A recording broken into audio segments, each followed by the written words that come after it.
नमस्कार साथियों, कैसे आप सब लोग। आज के इस वीडियो लेक्चर में हम डिस्कस करेंगे सोर्स ऑफ हिंदू लॉ। ठीक है, सोर्स ऑफ हिंदू लॉ।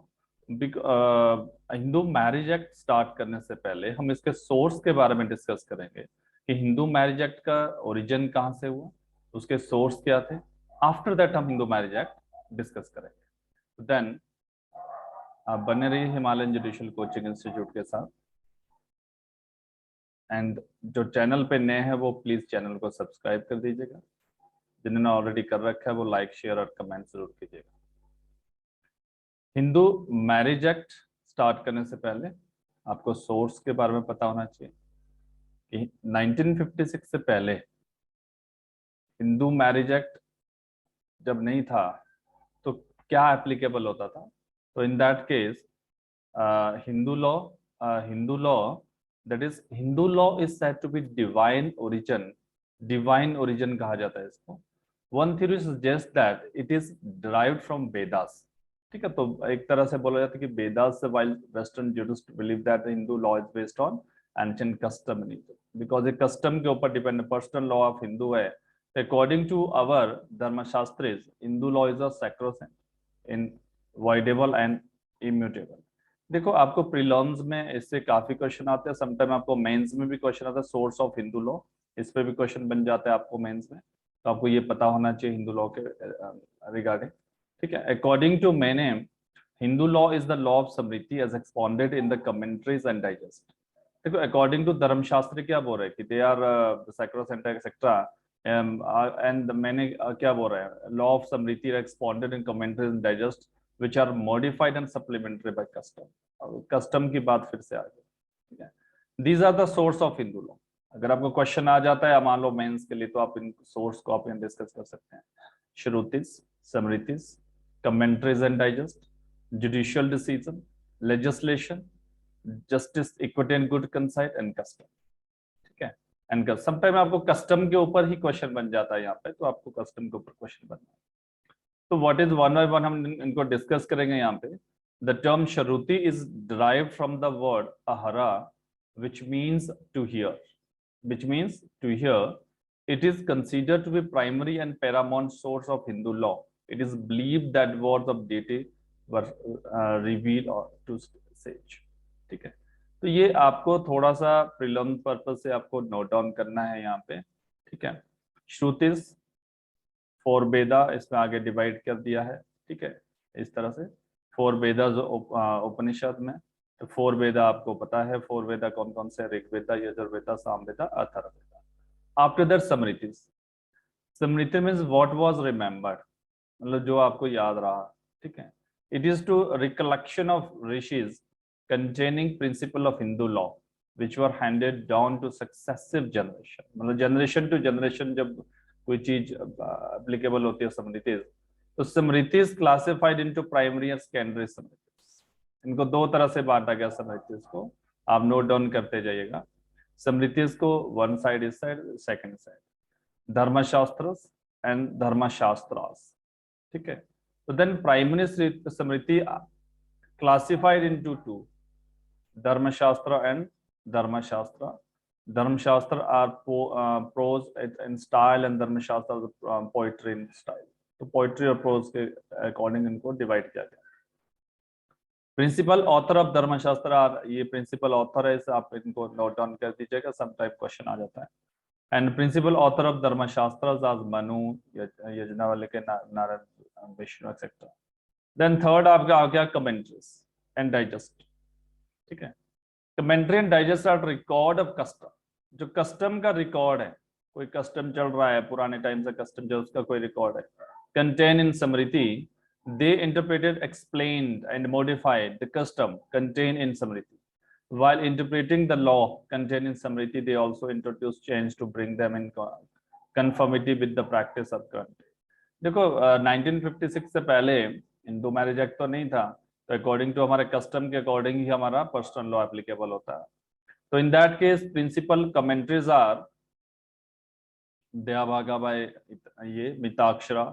ठीक है, विवादा, या नोट डाउन कर लेना प्लीज, ये आपको आ सकता है, दयंत्र bye Raghunandan.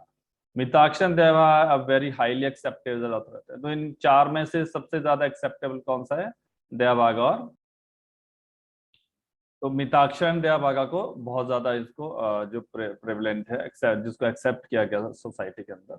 And after that judicial decision, देखो जुडिशियल डिसीजन कुछ जज कोर्ट की ऐसी judgments, they constitute an important source of law. On every point of law, there are large number of decisions which have interpreted various commentaries, summaries, decision of Supreme Court in large number of area of Hindu law are binding and having authoritative force.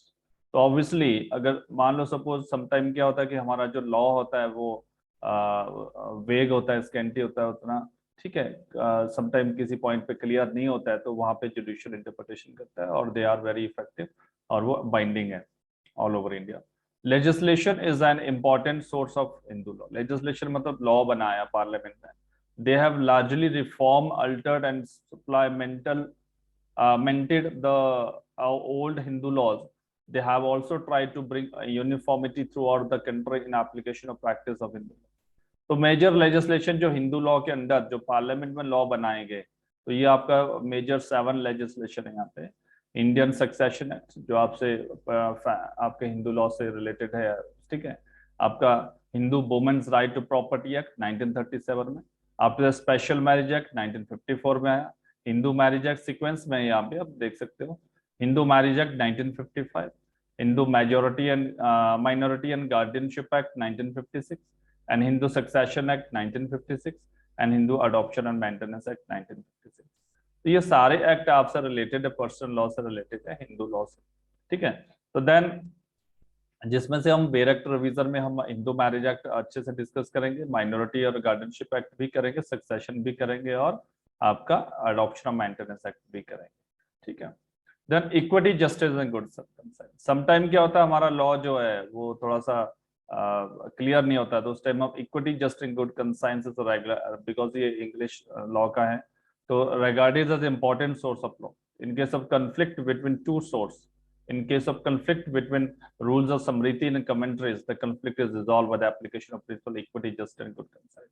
तो obviously जहाँ पे दो जो sources है उसमें conflict है, तो obviously जो conflict उसको कैसे रिजॉल्व किया जाएगा, by equity justice and good conscience. After that ये सुप्रीम कोर्ट की जजमेंट है, आप नोट कर देना इसको, गुरुनाथ कमलाबाई, ठीक है। And then custom. Custom is a rule which on to prolonged uses as obtain the force. Section 3A of Hindu Marriage Act define custom. Section 3A में custom define कर रखा है, वो हम बेरेक्ट में देखेंगे। Uses मतलब आप लॉन्ग टाइम से कोई चीज को यूज कर रहे हो और वो काफी हजारों सालों से या बहुत सालों से आप उसको यूज कर रहे हो। It provides that custom and uses signify any rule which having been continuously and uniformity observed for a long time, as obtained by force of law, the rule should be not be unreasonable and should not be opposed public policy। तो custom के regarding जो पहले तो आपका जो long time से आप use कर रहे हो, सेकंड की वो अगेंस्ट द पब्लिक पॉलिसी नहीं होना चाहिए, और देन अनरीजनेबल नहीं होना चाहिए, और यूनिवर्सली उसको अडॉप्ट किया होना चाहिए। मान लो किसी गांव का कोई कस्टम है तो ऑब्वियसली सारे गांव वाले उसको फॉलो कर रहे हो सेवरल ईयर से, तो देन दैट इज कस्टम, एक तरह से रूल बन जाता है वो। The burden of proof is on the party to who relies on custom or to prove that the custom exists. Obviously ये burden proof की बात कर रहे हैं उस पार्टी के ऊपर होगा जो रिलाई कर रहा है कि कस्टम है, उसको प्रूव करना पड़ेगा। तो ऑब्वियसली इंडियन एविडेंस एक्ट आप यहाँ पे यूज कर सकते, सेक्शन 13 इंडियन एविडेंस एक्ट में कस्टम कैसे प्रूव होता है। Essential of custom, following are essential of custom. अब कस्टम के एसेंशियल्स क्या क्या है? इट मस्ट बी एनिशिएंट, ठीक है, it must be reasonable, it must be continuous, it must not be opposed to public policy, it must not be prohibited by express enactment। मतलब किसी provision जो law है उस वहां पे प्रोहिबिशन नहीं होना चाहिए वो, ठीक है, उसको मतलब लीगली होना चाहिए आपका। स्कूल्स ऑफ हिंदू लॉ, फिर आगे स्कूल्स के बारे में बात की गई कि दो तरह के स्कूल्स है, एक मिताक्षरा दयाभागा जो मैंने आपको ऊपर भी बताया था कि इन दो को एक्सेप्टेबल थी, किसको मिली थी, चार जो मैंने आपको 4 स्कूल्स बताई थे उसमें से मिताक्षरा दयाभागा। मिताक्षरा को आगे और डिवाइड किया गया, Banaras, Mithila, Dravida school, Bombay and Maharashtra and Punjab schools, ठीक है। तो ये आपको क्वेश्चन आ सकता है प्रीलिम्स में। देखो इसमें से Mitakshara law school of law is supreme authority throughout India except Bengal और असम। मिताक्षरा स्कूल जो हम हिंदू मैरिज एक्ट है वो भी हमारा मिताक्षरा पे ही बेस्ड है, तो मैरिज एक्ट का, तो स्कूल्स को ज्यादा इसको प्रायोरिटी दी गई थी throughout India except Bengal और Assam. Dayabhaga school of law is supreme authority throughout Bengal और Assam.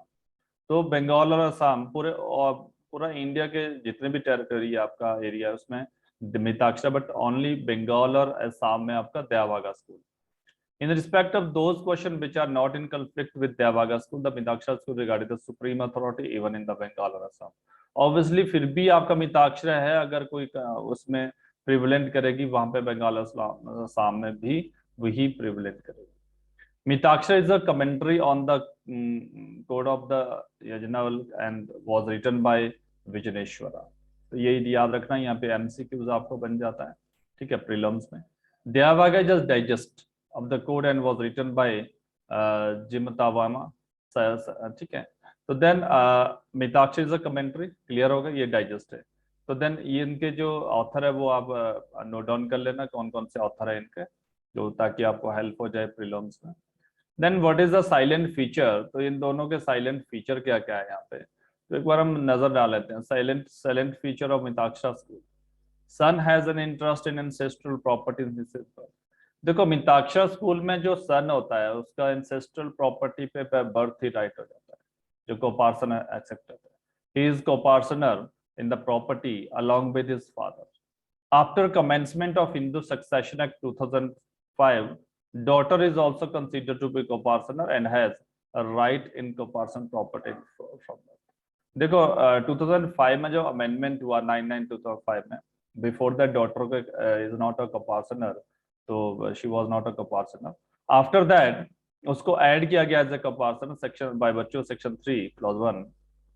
But the Mitakshara law में उसमें प्रॉपर्टी में राइट बाय बर्थ होता है। 1956 में जब एक्ट आया तब सन को तो राइट था ही, बट 2005 में डॉटर को भी ये राइट मिल गया। After that member of coparcenary can not dispose of their share if the coparcenary is not divided, ठीक है। तो जो member of coparcenary can not dispose of the share, तो मिताक्षरा की बात करें। Principle of inheritance is consanguinity, son can claim impartition any time, yes son अब daughter भी क्लेम कर सकती है, यहाँ पे ऐड कर सकते हैं। फादर है restricted power of alienation of joint family property, obviously restriction है फादर के ऊपर जब एलिनेशन करता है। And then salient feature of Dayabhaga. अब देवभागा में क्या रूल है, son has no interest in property father by reason of birth. तो सन के कोई इंटरेस्ट नहीं होता, देखो मिताक्षरा में सन का इंटरेस्ट है बाय बर्थ, यहाँ पे नहीं है। Father has power of alienation over self acquired property as well as ancestral property. तो फादर के पास राइट है यहाँ पे, वो सेल्फ एक्वायर तो बेच सकता है, एलिनेट कर सकता है, बट वो एंसेस्ट्रल भी कर सकता है। Any member of joint family can एलिनेट his share even without partition, यहाँ पे विदाउट पार्टीशन भी एलिनेशन हो सकता है। तो these are the silent feature of the Mitakshara Dayabhaga. And हमने जो डिस्कस किया आपका यहाँ पे वो है सोर्स ऑफ हिंदू लॉ। तो समटाइम यहाँ पे आपको क्वेश्चन आ सकते हैं, बट आपको पर्सनल लॉ यहाँ पे देखना है कि कोपार्सनरी पार्टीशन, उस पर भी हम वीडियो लेक्चर बनाएंगे। Property separate property, ancestral property separate से वीडियो लेक्चर उस पर डिस्कस करेंगे।